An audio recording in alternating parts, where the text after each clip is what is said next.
ce rapport du professeur Viviane Ondoa Biolé qui nous l'enseigne avec preuve et avec méthode que 77 présidents de conseil d'administration et 36 directeurs généraux sont teintés, certifiés, sertis du sceau de l'illégalité au Cameroun. On se pose la question lorsque l'on observe ce rapport que justement le professeur Ondoa Biolé frappe là où ça fait mal. Bon, c'est votre perception de la sortie du professeur Viviane Biolé. Si je dis bien, c'est votre perception de sa sortie. Parce que dire qu'elle a fait un rapport, elle n'en a pas qualité. Elle donne un avis, c'est une universitaire. Oui. Et on peut dire comme ça qu'elle a fait une lecture, disons-le comme ça, très partielle et parcellée de la loi de 2017 sur l'organisation des entreprises publiques et des établissements publics. Oui. Je crois que c'est là où elle s'est limitée, je crois que c'est là où elle s'est également plombée. À quel niveau vous dites qu'il y a des limites? Et permettez, oui, allez-y. Parce que c'est justement cette loi qui limite les mandats des présidents des conseils d'administration et des directeurs généraux des établissements publics et des entreprises publiques. Oui. Mais à côté de cela, elle a oublié, peut-être volontairement, je ne peux pas imaginer que ce soit une ignorance, elle a oublié également que cette loi était assujettie à un décret d'application qui est sorti en 19 juin 2019. Ce qu'on appelle donc décret d'application. Vous voyez, parce qu'il y a des lois qui sont d'application immédiate, les juristes vont bien vous expliquer, et il y a des lois qui sont assujetties à des décrets d'application. Oui. Je dis donc cette loi a un décret d'application qui date donc de 2019. Or, si vous intégrez ce décret d'application dans son analyse, ce n'est plus la même chose. Ça veut donc dire que c'est une analyse biaisée. Ça voudra dire quoi? J'ai donc dit que... Ça voudra dire que ceux qui ont une perception en sont à 5 ans ou à 4 ans? Vous pouvez le faire vous-même aussi. Tout le monde peut faire le même exercice quand j'ai dit cela. Je suis très sérieux, puisque je vous convoque des éléments. Tout le monde peut faire cette analyse. Or, elle s'est limitée uniquement à cette loi de 2017, où le même débat se pose avec la loi de 2006 sur... qui émane également de la Constitution, sur l'article 106 de la Constitution. Oui. Cette loi sur la déclaration des biens de 2006. Vous voyez un peu?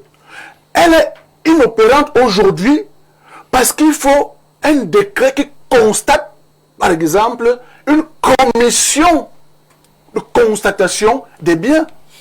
Il faut bien qu'on se dise. Jusqu'aujourd'hui, tant que cette commission, qui doit être créée par un décret, n'est pas mise en place, on ne peut pas parler de l'application de cette loi. Je vous dis donc exactement pour la loi de 2019, bon, qui là, justement, il y a déjà eu un décret d'application, oui. 2 ans plus tard, qui devait donc également épouser toute la réalité dans l'analyse. Je ne dis pas qu'elle a fait une mauvaise analyse, mais je dis qu'elle aurait prendre en compte, intégrer tous les éléments d'analyse. Mais je dis, ce n'est même pas là le problème. Quel est l'esprit même de la loi de 2017, en fait? L'esprit de la loi de 2017, ce n'était pas de limiter forcément les mandats des directeurs généraux et des PCA. L'esprit de la loi est celui-ci. Il fallait rendre ces sociétés, ces entreprises et ces établissements plus efficaces dans leur gestion. À savoir que chaque année, on devait faire des contrôles d'efficacité. Après chaque 3 ans, on devait voir si l'entreprise a été efficace de telle sorte qu'on pouvait reconduire soit les PCA, soit les directeurs généraux au regard des résultats escomptés. Bon, voilà autant de choses qui nous amènent aujourd'hui à questionner l'efficacité même de cette loi. Mais si on se limite au mandat, comme si la loi visait vraiment à limiter les mandats, mais plutôt à renforcer l'efficacité au niveau de la productivité de ces entreprises et de ces établissements. En fait, c'est ça le problème. Merci, monsieur Émile Messi. Il faut dire que cette actualité sert d'introduction à ce plateau du Grand Soir. Jacques Léonce, monsieur Émile Messi nous fait comprendre qu'il y aurait beaucoup de contraintes juridiques adossées à l'application l'application de cette loi qui ramène et qui fixe les mandats des directeurs généraux et des présidents de conseil d'administration. Alors vous, lorsque vous observez toute cette polémique autour de l'application des lois, vous dites que nous n'avons pas sorti de l'auberge et que, justement, le Cameroun est là face à ses propres contradictions en termes de gouvernance, en termes de lutte contre la corruption, en termes de maintien et de gestion des carrières dans la fonction publique. Absolument, absolument, Stéphane. Un artiste bien connu avait dit que les lois sont les loisirs dans notre pays. Et lorsque vous écoutez, monsieur, vous comprenez effectivement que les lois sont les loisirs. Ah bon? Il explique avec une gymnastique très difficile. Vraiment, je n'aimerais pas être à sa place parce que pour justifier parfois l'injustifiable, ce n'est pas évident. Chacun de sa contribution. Pour être sérieux, je crois que lorsque cette loi a été votée en 2017, des gens ont commencé à dire que les DG et PCA qui avaient fait 30 ans au poste avaient commencé à dire que la loi n'est pas rétroactive, qu'il fallait attendre.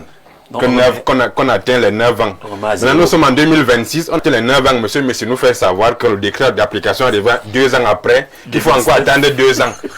Vraiment, vous comprenez qu'on n'est pas dans un pays sérieux. C'est pas ce que j'ai dit. Il faut qu'on n'est pas dans un pays, il faut que les gens on va se calmer. Ce n'est qu'une introduction, ce n'est même pas quelque chose qui va... Non, on va compris. Allez-y, Jacques Laurence, on va avancer. Il faut que les gens prennent le Cameroun au sérieux, Stéphane. On ne peut pas être dans un pays où des DG, des PCA ont fait 40 ans au poste. Et puis, des gens continuent de soutenir une telle forfaiture, parce que c'est une forfaiture. Vous avez des gens dans ce pays qui ont fait 30 ans, 35 ans au poste de DG, en touchant 40 millions le mois. Vous imaginez la fortune que ça peut faire? Un monsieur qui a 40 millions le mois, il fait 30 ans, 35 ans dans le poste. Mais on a l'impression que le Cameroun leur appartient. Nous sommes spectateurs dans notre propre pays. Vous avez des entreprises depuis leur création qui ne connaissent qu'un seul DG. On les a même déjà oubliés. Ils sont là en poste depuis la création. On les oublie même. Donc je crois que le professeur Viviane Ondoa-Biwole est très sérieuse parce qu'elle-même elle a servi d'exemple. Je crois que très peu sont les Camerounais qui peuvent encore se comporter comme elle. Parce qu'elle a démissionné. Lorsqu'elle a senti qu'elle avait atteint la limite, elle a démissionné d'elle-même. Je crois que lorsqu'elle parle, c'est avec une belle dose de légitimité qu'elle nous donne ce rapport. Parce qu'elle-même, elle en a fait la preuve du respect des textes, du respect de la République. Il faut que les gens sachent que nous sommes en République, la chose publique. La République, ce n'est pas une chose... Les gens ont réussi à patrimonialiser la République. C'est-à-dire que on a coupé chaque pan à certaines personnes. Lorsque on crée une structure, on te nomme, ça devient ta propriété. Il y a des entreprises comme ça, publiques, où vous arrivez, vous commencez à parler le bateau au portail.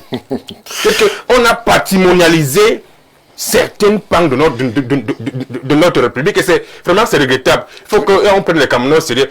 Et je crois que c'est un rapport qui devrait être pris très au sérieux. Merci. Et elle vous fait savoir que c'est des milliards que le Cameroun paie chaque mois parce qu'il faut payer ces DGP, ça illégaux.